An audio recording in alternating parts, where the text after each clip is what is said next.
Okay, welcome back to Shots with Devin. We're glad you're here with us listening to our radio show on photography lessons, interactive photography lessons over the radio. We're doing that by tying into the website, www.devinshots.com. We have several images on the website that we're looking at while we discuss. I'm here with my co-host, Drew Schaefer. Drew is a senior at Warwick High School. He's studying photography. We just discussed a couple of Drew's really excellent images.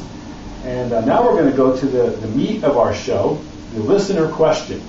So again, if you go to www.devinshots.com, click on the opening link that says Get Shot, come to the main page, you go to the navigation bar and click on WTBQ.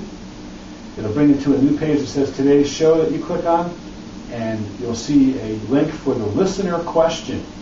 So let's click on that. Drew, what is our listener question for this week?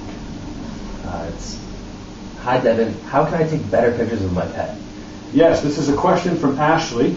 And Ashley sent us a photograph of her dog. This is a bad pet photograph. The pet's not bad, I don't think, but the photograph's pretty bad. Drew, when you look at that photograph, what do you see that Ashley can do to improve?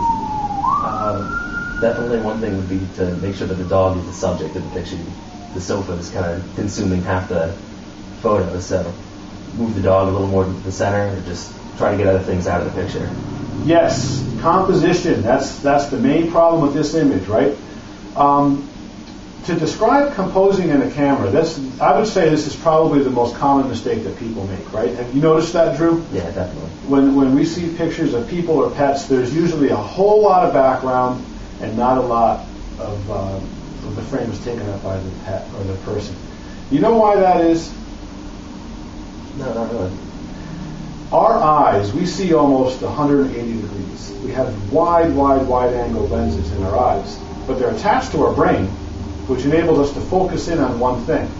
So even though we're looking at a very small aspect, our eyes are seeing 180 degrees.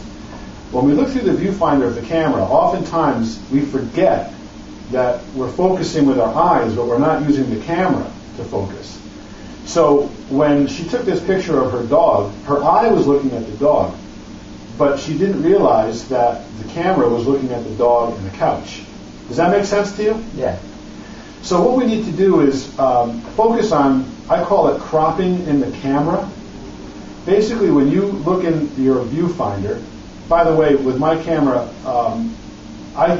I can see on the LCD in the back. Most people who have a digital camera, they have the picture that comes up on the LCD in the back. I always look through the viewfinder anyway. I don't like to hold the camera way away from my face and look at the thing. I like to bring it right up, look through that viewfinder.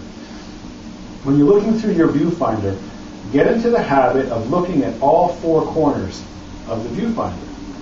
And when you do that, now you're forcing your brain to realize, okay, my eye is actually focusing on just the dog, but the camera hasn't gotten there yet. Because when I look at all four corners, I'm seeing there's more couch in this picture than there is dog.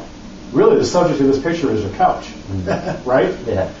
So what she needs to do is use either take a couple of steps closer to the dog or use her zoom lens and bring it in tighter so that when she looks in all four corners of the viewfinder, there's more subject and less distraction. So I'm going to show you an example that I put up that I took. Now, for your information, I'm taking these pictures with a cheap camera because I want to show that we can take better pictures. It doesn't have to do with the equipment. It has to do with our compositional skills. So what do you see in this picture here, Drew? Well, it's well balanced. The subject's in the middle. That's the first thing you notice. You don't notice anything else. Right. Is it exciting to you? Not really. It's just a cat sleeping. So. Yeah. It's kind of a boring picture, isn't it? Mm-hmm. There's definitely no distractions. The cat's right there smack in the middle. We did get rid of the distractions, right? But, I mean, that picture's putting me to sleep. There's nothing to that. So that brings us to the second level of composition. First, look at all four corners, crop in the camera, get the distractions out. But then, what do you see in the last picture? It's quite exciting compared to that. A screaming cat. A screaming cat, right? Did that picture evoke a reaction from you when you saw it? Yeah, definitely. Right? You had a smile when you see that, because it's ridiculous, in my opinion. But the fact is that I interacted with the cat. I had the camera to my face, and I was saying stuff and doing stuff to get that cat to react. And as soon as the cat opened his mouth, I took the picture. So now we have a photograph that fills the frame. There's no distractions, but it's also interesting, right? Mm-hmm. So when people look at that picture, there's always a reaction. When people see this picture, they always have something to say to me about it. Now we're talking about an exciting photograph. So what would you say the 2 rules are that we could tell Ashley that she could use to improve taking pictures of her pets? To work on your composition and to make the picture interesting. Both of those will definitely help the pictures. Right. And how do you make a picture interesting of a pet? Get it to do something. Don't let it just sit there. There you go. And now that rule applies also with our children. It applies with any living thing that we can interact with. If we interact and we get that the subject of our photograph to do something, now we have a photograph that is talking to us. Here's a little way that we can gauge how well we're doing with this. We go through our pictures, and oftentimes we'll show them to our friends, right? We'll either show them on our computer monitor or we'll get prints. Watch the reaction of your friends when they're looking at your pictures. Don't look at the pictures with them. Watch their face. Which photographs create a reaction in the person who's looking at them? Make a note of which ones those are.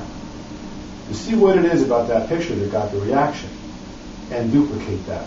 So in this case here, the reaction with the cat was, well, we got it to do something. It looks like it's screaming at the camera. Really, he was yawning.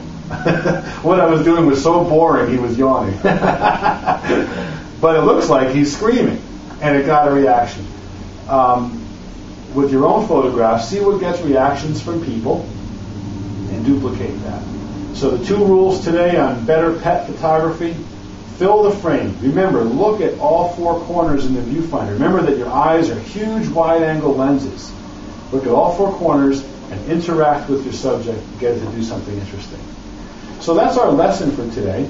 If you are driving or if you missed the show, you can tune into the website, devinshots.com. This will be on video. You'll be able to actually watch the video and follow along on your computer screen. We certainly want people to write into us with questions. Again, you go to devinshots.com. There's a link for viewer questions.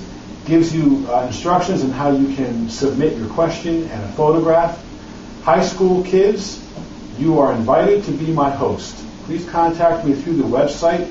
We would love to have you in. Every week we would like to have a different high school student to come in and co-host the show. You can be on the radio. We'll talk about your photos. And remember that this is the time of year that we can be redoing the senior portraits like we were talking about, Drew. The other thing that we're doing that's a lot of fun, a lot of kids are going to the prom. They hate those horrible prom pictures. So what we're doing with those kids, get shot before the prom. Get dressed up. We'll come to the studio a couple days beforehand. We'll do really awesome prom photos for you. There's a couple on the website, devinshots.com, that you can take a look at.